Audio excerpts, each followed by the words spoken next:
നമസ്കാരം. ഇന്ന് നിങ്ങളെ പരിചയപ്പെടുത്തുന്നത് കേരളത്തിലെ ആദിവാസി സമൂഹങ്ങളിൽ കുറിച്യർ എന്ന ഭാഗത്തെയാണ്. മലയോളം ഉയർന്നവരാണ് കുറിച്യർ എന്നാണ് അവരുടെ വിശ്വാസം. കാട്ടിലെ ഏറ്റവും ഉയർന്ന ജാതിക്കാർ കുറിച്യ സമുദായത്തിൽപ്പെട്ടവരാണെന്നാണ് കുറിച്യരുടെ വിശ്വാസം. വിചിത്രമായ പല വിശ്വാസങ്ങളും വെച്ചു പുലർത്തുന്നവരാണ് കുറിച്യർ. മറ്റുള്ളവർ ഇവരുടെ കുടിലുകളിൽ തൊടാൻ പോലും പാടില്ല. ചില സമുദായക്കാർ ഇവരുടെ 16 വാര ഏകദേശം 14 മീറ്റർ അകലെ നിൽക്കാവൂ. ഇല്ലെങ്കിൽ ഇവർ 16 തവണ മുങ്ങി കുളിക്കണം. ഈ നിയമം തെറ്റിച്ചാൽ സമുദായത്തിൽ നിന്ന് പുറത്താക്കുകയും ചെയ്യും. തങ്ങൾ മലനമ്പൂതിരിമാരാണ്. ശങ്കരാചാര്യരാണ് തങ്ങളുടെ മലോൻ ദൈവത്തെ കാട്ടിൽ പ്രതിഷ്ഠിച്ചതെന്ന് ഇവർ വിശ്വസിക്കുന്നു. കുറിച്യരുടെ ദൈവമാണ് മലോൻ ദൈവം. വസൂരി തുടങ്ങിയ രോഗങ്ങളാൽ മാലോൻ ദൈവം കോപിക്കുന്നത്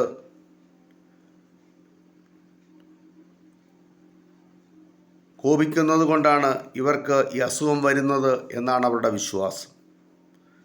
നമ്മുടെ സ്വാതന്ത്ര്യ സമരത്തിൽ അതിൻ്റെ ചരിത്രത്തിൽ പ്രധാന സ്ഥാനമാണ് കുറിച്യർക്കുള്ളത്. ബ്രിട്ടീഷുകാർക്കെതിരെ പോരാടാൻ പഴശ്ശിരാജയെ സഹായിച്ചത് കുറിച്യരായിരുന്നു. കുറിച്യപ്പടയ്ക്ക് മുന്നിൽ ആദ്യമൊക്കെ ബ്രിട്ടീഷുകാർ വെള്ളം കുടിച്ചു. പിന്നീട് അഭ്യാസിയായിരുന്ന തലയ്ക്കൽ ചന്തുവായിരുന്നു കുറിച്യപ്പടയുടെ തലവൻ. പഴശ്ശിയുടെ അന്ത്യം വരെ അദ്ദേഹത്തിനു വേണ്ടി കുറിച്യർ പടവെട്ടി. നമ്മുടെ സ്വാതന്ത്ര്യ സമര ചരിത്രത്തിലെ വീരനായകന്മാരായ ആദിവാസി ഭാഗമാണ് കുറിച്യർ. തലയ്ക്കൽ ചന്തുവിൻ്റെ സ്മരണയ്ക്കായി ഇപ്പോഴും അമ്പെയ്ത്തു മത്സരം നടത്തുന്നുണ്ട്. നെഗ്രിറ്റോ വർഗക്കാരുടെയും പ്രോട്ടോ അസ്ട്രലോയിഡ് വർഗക്കാരുടെയും ലക്ഷണങ്ങൾ കുറിച്യരിലുണ്ടെന്ന് നരവംശാസ്ത്രജ്ഞർ രേഖപ്പെടുത്തിയിട്ടുണ്ട്. വയനാട്ടിലെ കണ്ണവം കാട്ടിൽ 10 മലകളിൽ അങ്ങിങ്ങായി മുളങ്കുടിലുകൾ വെച്ചുകെട്ടിയതായിരുന്നു കുറിച്യരുടെ താമസം. പിൽക്കാലത്ത് ഇംഗ്ലീഷുകാർ ഈ വനം മുഴുവൻ വയനാട് റിസർവ് ഫോറസ്റ്റാക്കി മാറ്റി. എത്രയോ കാലം സ്വന്തമായി അനുഭവിച്ച കാടിന്മേലുള്ള അവകാശം അതോടെ കുറിച്യർക്ക് നഷ്ടമായി. നെപ്പോളിയൻ ചക്രവർത്തിയെ ചരിത്രപ്രസിദ്ധമായ വാട്ടർലൂ യുദ്ധത്തിൽ പരാജയപ്പെടുത്തിയ ബ്രിട്ടീഷ് സേനയുടെ കമാൻഡറായിരുന്ന ആർതർ വെല്ലസ്ലി ആർതർ വെല്ലസ്ലിയെ മുട്ടുകുത്തിച്ച ചരിത്രമുണ്ട് വയനാട്ടിലെ കുറിച്യ സമുദായത്തിന്. തലയ്ക്കൽ ചന്തു എന്ന കുറിച്യ നേതാവിൻ്റെ കീഴിൽ 1802 അമ്പും വില്ലുമേന്തിയ കുറിച്യ യോദ്ധാക്കൾ പനമരം കോട്ട പിടിച്ചെടുക്കുകയും അവിടെയുണ്ടായിരുന്ന എല്ലാ ഇംഗ്ലീഷ് പട്ടാളക്കാരെയും വധിക്കുകയും ചെയ്തു.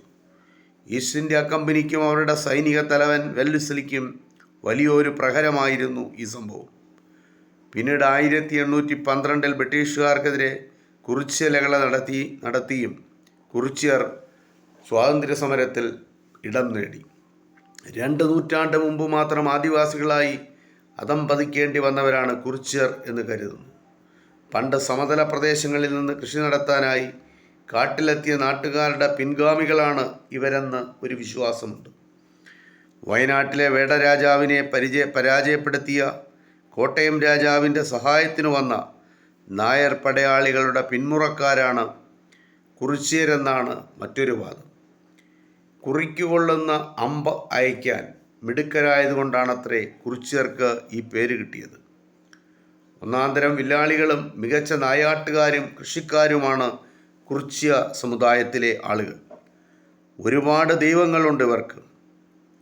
മലോൻ ദൈവം, മലകാരി ദൈവം, മുത്തപ്പൻ, ഭദ്രകാളി, ഭഗവതി തുടങ്ങിയവരാണ് പ്രധാന ദൈവങ്ങൾ.